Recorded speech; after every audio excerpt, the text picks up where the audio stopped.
morning. It's Brian from Great Lakes Backpacker Channel, and my buddy Ken over here is driving. We just switched drivers a little bit ago. We've been on the road since 3 o'clock, and it's now a little after 8. And we are on the way to Pennsylvania right now to meet up with a friend of mine, Dane, from featheredprop.com on YouTube. And we're going to be hiking a section of the Laurel Highlands Hiking Trail in Pennsylvania.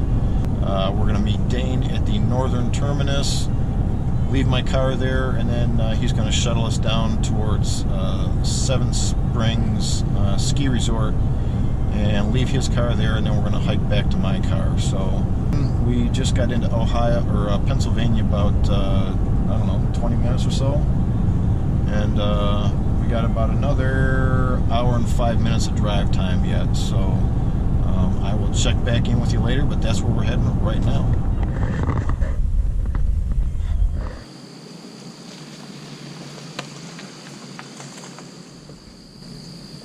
You made it! I made it! Right on time, Not too. in the middle of the night at like 1 in the morning. Yeah, exactly. Yeah. Hey, Dane, how you doing? Good, Ken. I'm Dane. Yeah, pleased to meet you. Yeah. Good things about you. Oh, thank you. Thank you. How you doing? I'm well. Good to see you Good again. to see you again. Awesome. Yeah, Awesome. this is Yeah. good. Yeah, it's very good. Yeah. Fall, you got some. Right. I agree. Yeah, so I just don't take the extra space. I planned to put in yesterday. And Fort Ligonier, Ligonier, just a quaint little town. Yeah, it looks like it. Yeah. That little... uptown area is just really busy. Yeah. A lot of shops and eateries and things like that. It's really cool.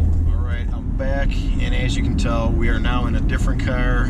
Dane met us at the northern terminus of the Laurel Highlands Trail, and we left my car there, and Dane offered to drive us down to where we're going to be starting, which is down at Seven Springs Resort. Yep. And so we're on the way there right now, and we're going to hike from there back to my car, and that'll be our trip this time. And this has kind of been a trip I've been looking forward to, coming back here, and it just so happens that Dane, who lives right in this area, is going to accompany us on this trip. I had reached out to Dane and said, hey, we're going to be in your neck of the woods hiking the trail that you're on all the time. If you're interested, these are the days we're going to be on the trail. If you can hike one or all the days, you're welcome to join us. And he got back with me a short time later and said, I'm good.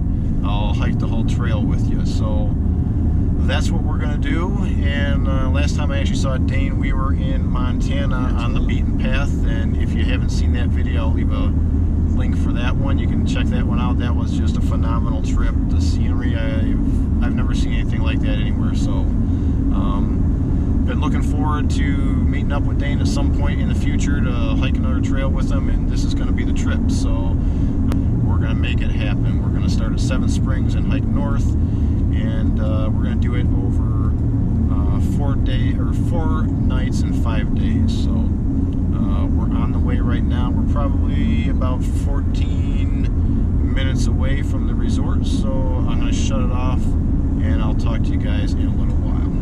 If I hadn't had a suggestion, but it's nice to know someone who actually has them and uses them. Yeah.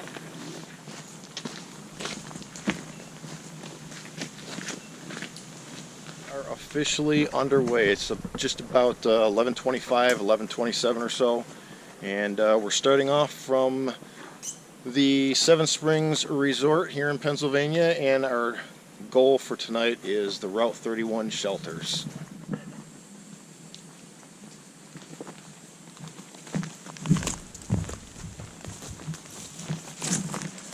So as you can see, we got little yellow blazes on the trees here.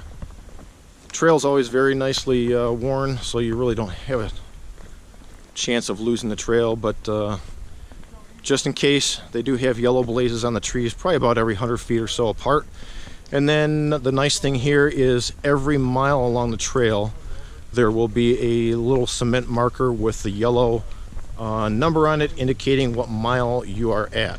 So we're just starting out, so I'm going to put the camera away and just hike. Alright, so we've only been on the trail for, I don't know, maybe 10 minutes or so when we've reached one of the ski lifts here at Seven Springs. And from here, we're going to hike up over there where there's a sign. It's going to direct us back down around and pick up the trail. But last time I was here with Ken in 2008, it was windy, cold, and rainy at this point. And one of my vivid memories was it was blowing so hard that the drawstrings on the hood of my jacket were whistling. But that is not the case today, thankfully.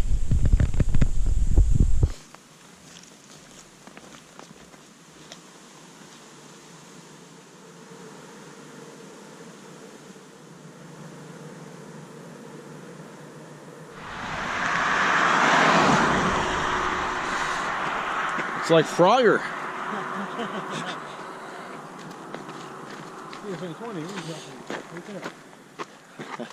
So Dane, we're hiking along, and Dane is just explaining how this little one-lane road here used to be the original Route 31. Yeah, I think it was Glades Pike Road, it might have been called. Apparently that's going back quite a ways, because this is the marker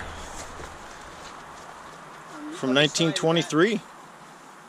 And over here is Westmoreland County. So since 1923, it's been sitting here for a long time. And I also just learned today from Dane that the Laurel Highlands Hiking Trail has only been around since the 1970s sometime. So it's still a fairly young trail. Long story short, we didn't know if we were behind our group or in front of our group. Yeah. And we were behind them. But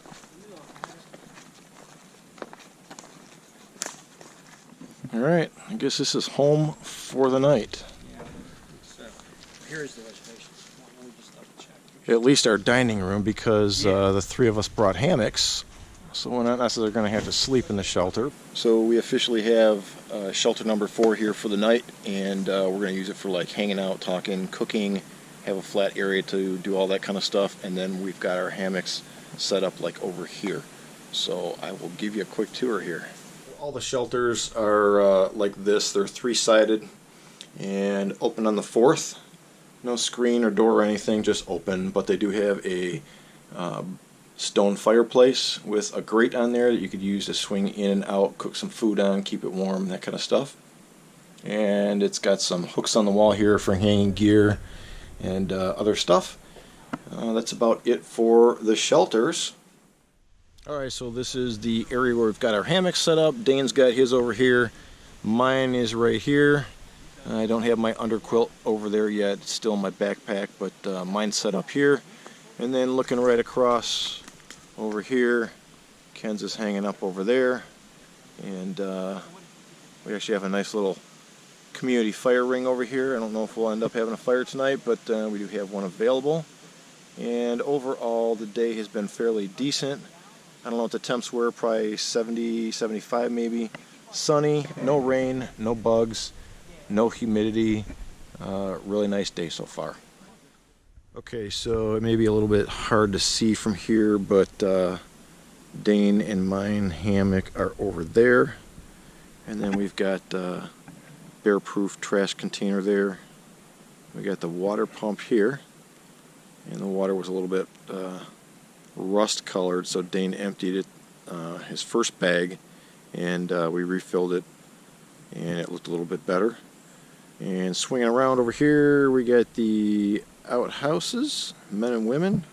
And then the nice thing about the Laurel Highlands Trail is they will actually, in the cooler months, supply wood for fires. So I don't know if we're going to end up having a fire tonight.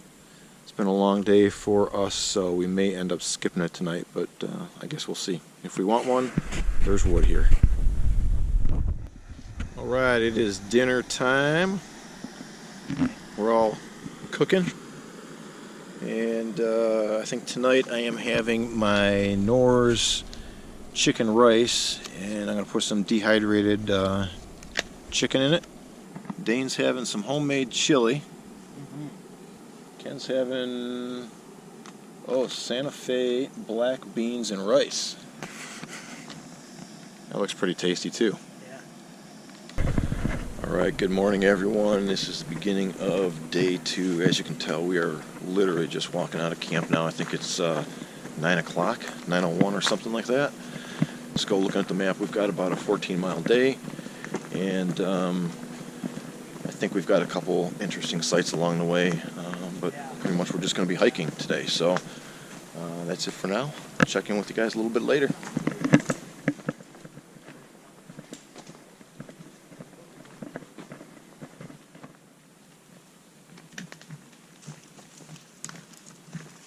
You can see out in the distance here, just past the tree line over there, there's a little hut over there. Dane said it's actually a warming hut. People out doing cross-country skiing will stop in there, warm up, get out of the elements for a bit. So I think we're just going to take a walk over there. Little warming hut there. Privy over there, men and women. How far of a cross-country ski track would be to get out of here? How far of a cross-country ski track would be to get here? A couple miles, probably. Nice. Picnic tables, little wood burning stove. A little axe over here. A little firewood you got in here too. Yeah, it looks really nice. And then go to my website, and I gave the URL, and I'll post it. Come out my camera. So it was months later. So at the mile 35.5 point, we have this big rock here with a mailbox and a trail journal. And he nailed a box to one of these trees up here with a pad, like a notepad in it. He just said, sign this as you go by. And so he would maintain it. He'd walk back and people would sign it. And he kept them all. Well, one day someone said, left him a note and said, down a few hundred yards is this big old rock. Everybody stops there for lunch. Why don't you put it down there? So he came down and he put the mailbox up. I don't know if that's the same mailbox. It might be a different one. He erected that and put it down here. So when I wrote my book, Romancing the Trail, I looked him up. I found out who did it. It took me a while to find out who the young guy was. He wasn't maintaining it any longer. And I went over to his house to talk to him, and he came out of his basement with this big bag of all the journals that he had been collecting since the 70s and 80s. Yeah. Wow. He had them all. It was like finding gold. I mean, it was great. I just started going. He said, yeah, take them and read them. So I took him back to the house and just read through all of these old journals. It was really, really cool. It was really cool. And what was his name? Samuel? His name, the kid who did it, Levi. Levi. Yeah. Wow. Levi did it, and he's still local. He's still around the area. He doesn't live, I don't think, here anymore. His parents do. But, very interesting. Yeah, kind of a cool story. And it's still there. The tunnel's still below your feet. It's owned by. Don't quote me on this. I think not Chip Ganassi. There's a famous race car driver who owns it, or not rents it. Really? Apparently he uses it for timing for. Oh, so it's still functional. It's not like it's blocked up and. Correct. It's not blocked up. But it's privately owned. One side, no, I think the state owns it. Oh, okay. One side of the tunnel is for the race car driver, and the other, they store salt for the turnpike. Oh, no kidding. Yeah, and there's a way to get. So this tunnel's been here since the 40s. Yeah, this tunnel was made. Wow. When the turnpike opened, it was cut out in 1940. So, yeah, the tunnel's still there. It's still open, but it is not to explore. There's a way to get down from this. You can walk down this way, down over the hill. We did one day. You can get a little close to it, but it's marked strictly no trespassing, and they will find you. Oh yeah, I can imagine. Yeah, you're not allowed down there at all. Right through the woods here, you can see like a little bit of turquoise blue or something. That is the bridge over the Pennsylvania Turnpike. So we're just a short distance from there. Down that way, around the bench in the tree, and then up, and I think then we hit the turnpike.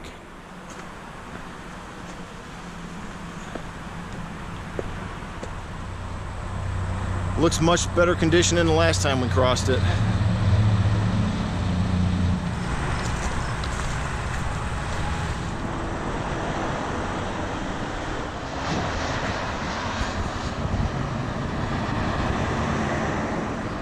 Just came across a really small bridge just down and around here, and you can tell it was a rough hewn log. Couldn't have been, and it's fairly fresh. We figured it couldn't have been dragged from very far, and then we came up just a few yards and see this tree that was downed. And if you look down here, you You can actually see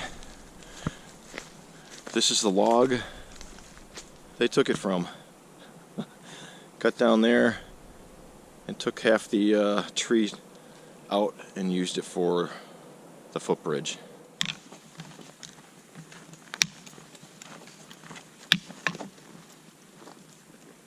We just came down from this trail. Ken was in the lead and he happened to find this sign here. It says Top of Rocks. And so we are going to take this little trail here and we're going to head up to one of the big landmarks here on LHHT, and it's called Beam Rocks. I think this is about the halfway point, maybe a shade over halfway, so this will be a good place to stop, take a rest, get the packs off, and have some lunch instead of just a couple little trail snacks. So we'll fire this thing back up when we get to the top. Alright, we have finally arrived at the top here, Beam Rocks. If you can see out in the distance out here, you can see a mountain range out there, a lot of trees. It's kind of scenic up here.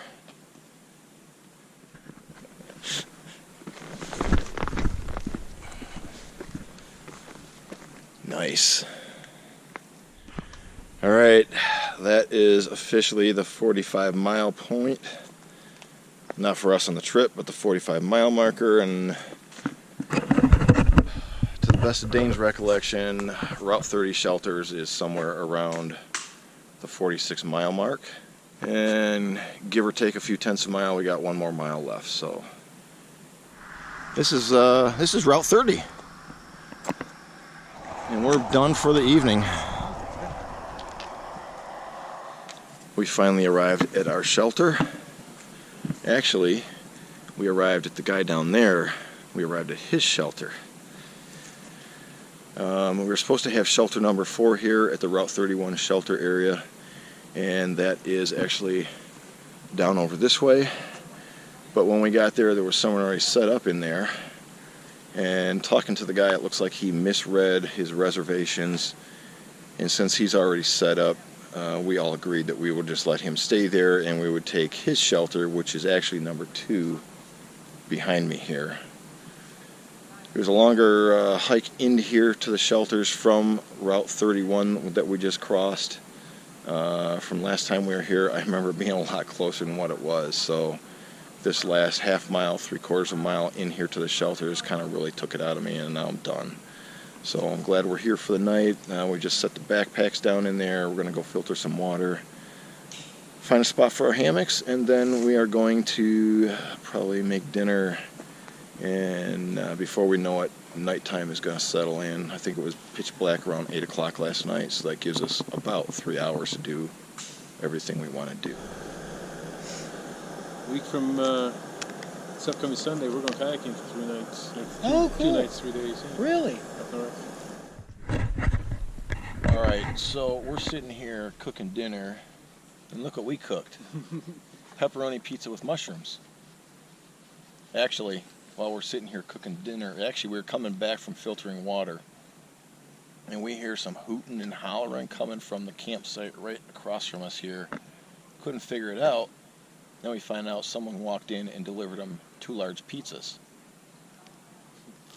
So as we're sitting here cooking, lo and behold, one of them walks over with a box and offers us a couple pieces. So we're all chowing on some pizza while we're waiting for our regular meals to rehydrate. Turns out one of the people over here is someone that Dane actually knows. He actually used to own a shop somewhere. An outdoor shop up near Pittsburgh. So when we first got here, the guy recognized Dane and they kind of talked for a few minutes, and so we're sitting here rehydrating stuff, and he walked over with the box and offered us a couple pieces of pizza. So we got trail magic tonight from a couple fellow hikers, so that was kind of cool. So we're just getting ready to hang our food bags for the night. We're not really concerned about any bear or anything around here. There's actually quite a few people in this camp area, but the mice are pretty notorious in the shelters, so we don't want to leave our food sitting down where they're going to gnaw through it or get any of the food. So we're going to hang them between the trees over there by the hammocks. We're actually, Ken and Dane are working on that right now. So I'm going to sign off for now and probably be done for the night, and I'll talk to you guys in the morning. Alright, so it's 8:28 according to Dane's watch, and as you can tell, we're just heading out of camp.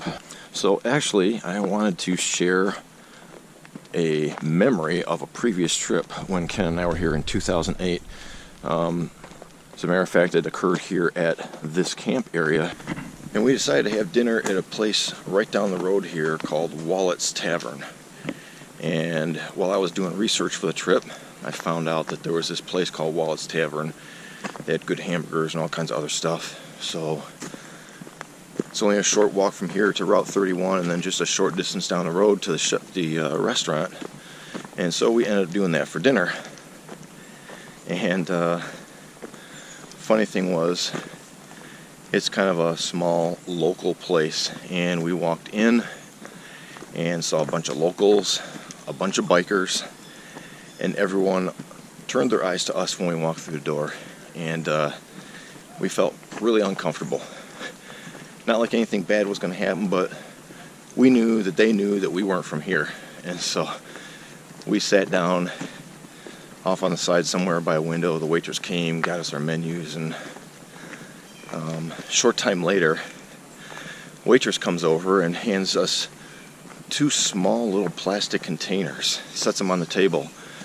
And we're like, what is this for? And she goes, the owner, Marty, just bought you guys drinks. He'll be buying a little bit.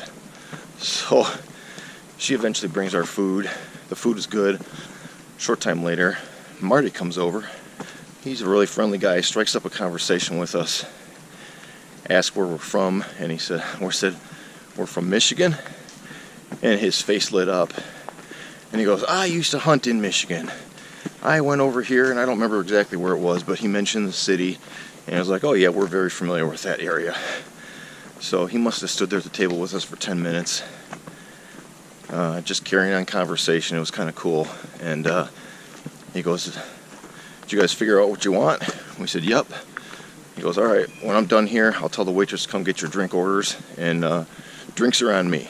So we actually ended up sitting there for probably, I don't know, hour and a half, 2 hours, just eating our dinner, enjoying the surroundings and our free drinks. And it was just kind of one of those memories that you have from various trips that kind of sticks out in your mind. And that occurred here. Unfortunately, the sad thing is, on the way to our starting point, when Dane picked us up, I mentioned something about wallets, and he said, unfortunately, that place burned down about 2 weeks ago, and the owner, Marty, was inside and ended up dying in the fire. So, kind of a sad note to something that was a good memory here for us, but I guess that's what happens in life. You meet people and have memories with them, and then they move on, and things happen, but just thought I'd share that with you. Alright, we've reached the end of the spur trail. Actually, this doesn't seem as bad as it did yesterday going in. This seemed about 5 times as long. That's true. Alright, off we go. We just came to our first road crossing here, Forbes Road. It's got a number on there, 1758. Yeah. Okay. Yeah. General John Forbes and his crew built this road. There's a fort, I'm going to guess at maybe 10 to 12 miles that way. It's no longer standing. There's still some remnants of it, I guess. It's on private property.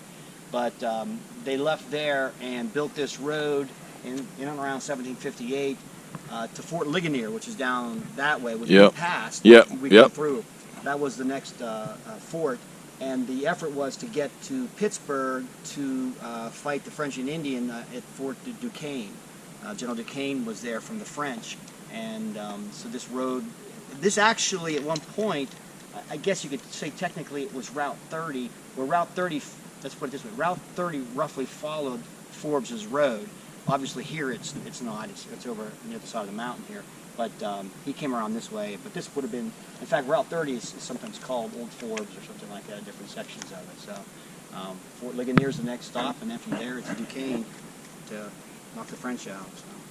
Well, this is a good thing we got you on this trip, man, because now I'm learning all the local history. We have our own local guide. Wow, it looks like we're coming up to a really Nice, expansive, open road crossing here. I think the whole time we've been hiking on this trip, I don't think we've encountered anything like this open and spacious. Kind of a nice little look. What I wouldn't give right now for an ice cream headache. Oh, yeah. I like that. Ice cream headache. Wouldn't that be? This is kind of cool. Yeah, this is kind of cool. Little corridor we walk through. Right here.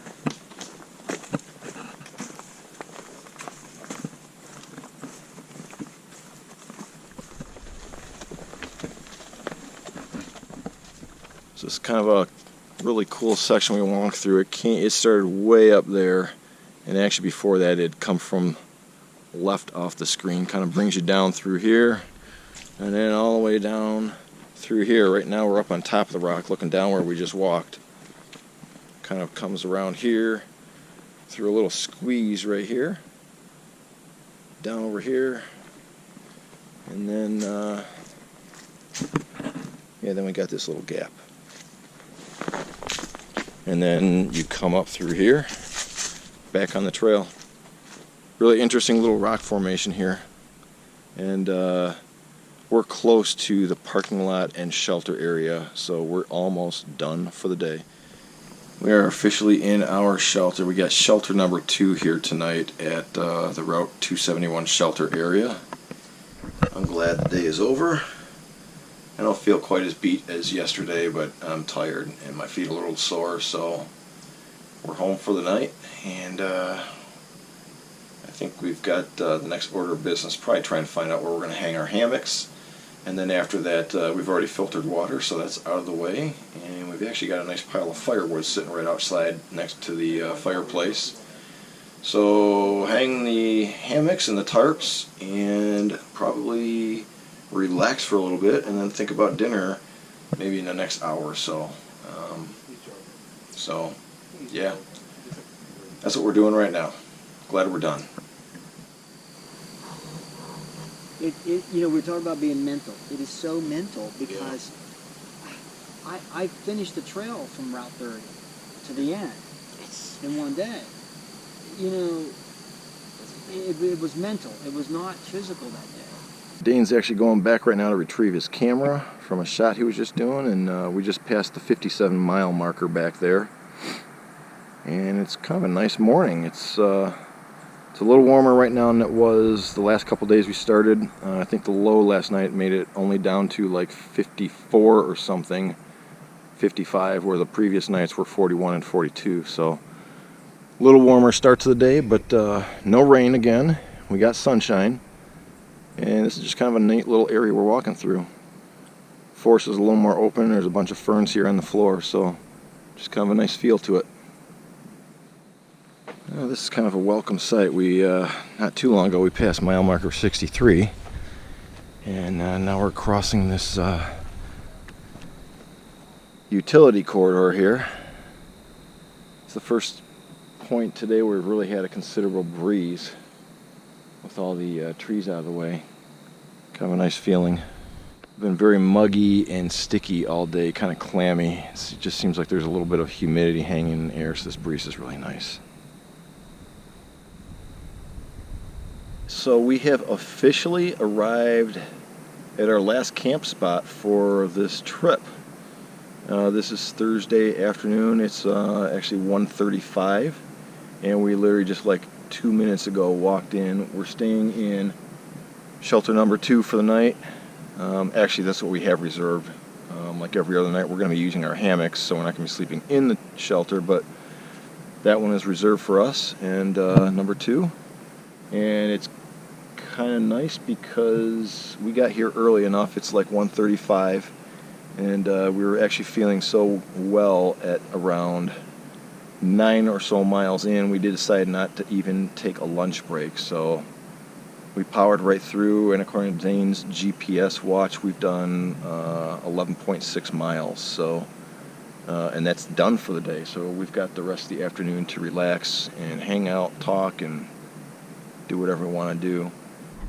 Okay, so I was just on here yakking a few minutes ago, so let's see if you guys recognize anything different. This is going to be like one of those books you used to look at when you were younger and they had the similar picture, but you had to find the differences. So why don't we do that here, and let's see if you guys notice anything different about the surroundings here. Yeah, if you're even halfway observant, you realize that this is not where we just were a short time ago when I said we arrived at camp. So the story behind all this is we were supposed to be officially at shelter number 2, which is technically down a trail this way and then up the hill in the distance there. And we scoured the entire area, couldn't find anywhere to hang hammocks. I don't even think we found a spot for one of them, and we got 3 of us that got a hang. So we walked around, came over this area, and we actually found several spots here where we're going to put our hammocks. Dane is going to be over here, Ken's over here, and I'm over here. And so what we decided to do, since this is only about 5 miles or so from the northern terminus, we figured this time of day, anyone starting the trail will probably already have started, and there's only been one other guy going northbound who's been behind us for the last couple days, and he's probably the only other one coming in. So we thought we would take a gamble and camp out here and just take over shelter number 5, and if someone else comes in, we will either see if they want our shelter or one of the other ones, or we can just vacate that. And there's also shelter 4 and 3 behind it that you probably can't see. So this is our new home for the evening. Hopefully we get to stay here.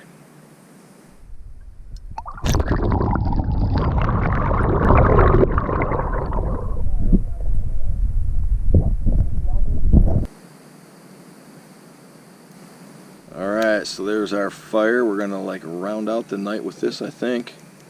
I don't know, what time is it? 5:45. So we got our fire going. We're gonna eat dinner at some point here, and it's gonna be dark by 8 o'clock. So kind of nice way to end our last evening here.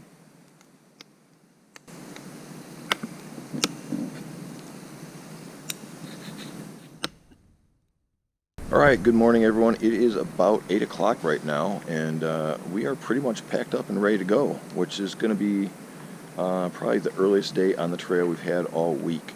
I guess we all just kind of got up a little early today. It was a nice evening. We ended up getting a fire going last night and stood around and shared some good conversation and some camaraderie over the fire, and that's about what's left of our fire.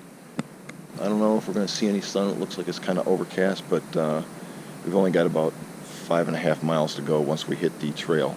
So we've just passed the 66-mile point a short ways back, and this is the Conemaugh Gorge.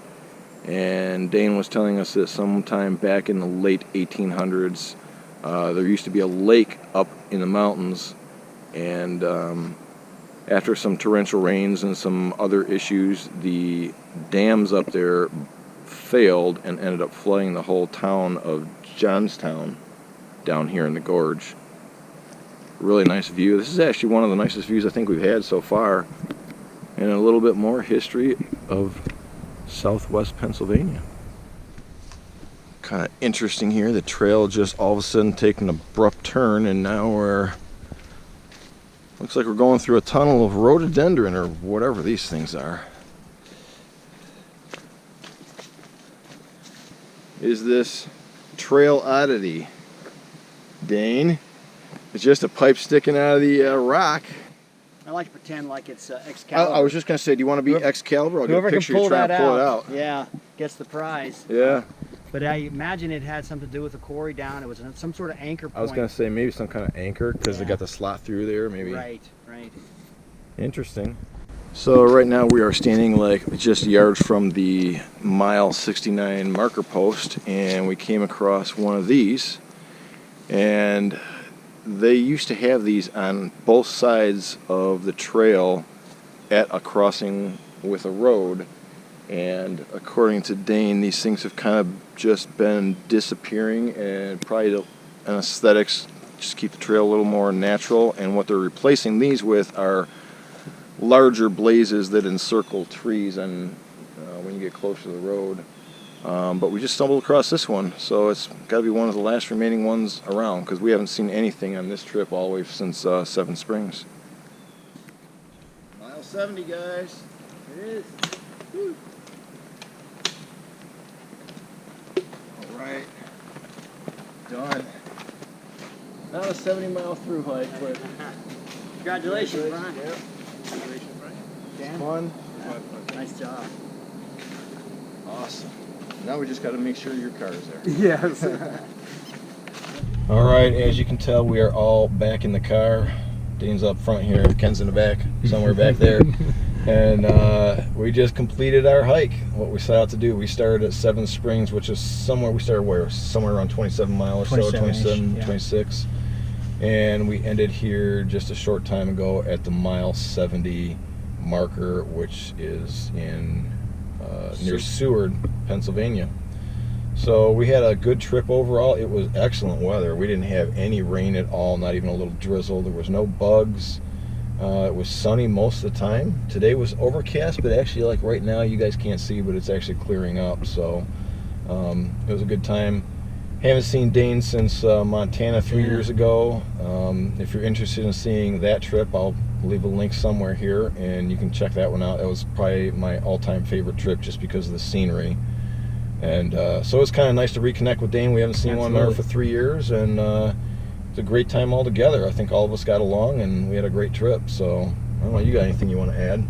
Great trip. Thanks for inviting me. Yeah, I'm glad you made it. Ken? I just like to personally thank Dane for all that he did. Yeah, I mean, we were walking with Mr. History. He knew the whole history of the trail, and I'll tell you what, I'm a local history guy, and I learned so much. There's a lot of history out in these areas, and Dane was very free on sharing all the information, all his knowledge that he had, and I just wanted to say thank you, Dane. Yeah, awesome. Yeah, that's true, Ken. I mean, I look at all the stuff we walked past, because this trip we ended up crossing some of the same stuff we did on our first trip, but most of it was new for us. But some of the stuff we walked past, we just never knew anything of the history. And with Dane along, I mean, he's like local historian here, and we got the lowdown on all kinds of stuff. So yeah, I think people pay big money to go hiking with him. Yeah, we're blessed to have him with us today. What a blessing. we had our own trail guide here, and a local celebrity. There was a couple people on the trail that actually recognized him from his own YouTube channel, some of the stuff he's done. He's written a couple books, so yeah, it was just an enjoyable time. So I'm going to leave links for the Montana video and Dane's books and his website. He's definitely got a lot of stuff. He's got a very artistic flair for his videos, so go check him out. And if you ever get a chance, come on out here and hike the Laurel Highlands Trail in Pennsylvania. It's a nice trail. So until next time, take care and get out in the great outdoors. We're what, maybe a little ways past mile 66, and yes. This is the Conemaugh Gorge. This is take two. Conemaugh. Conemaugh. Conemaugh. There we go. Yes. All right.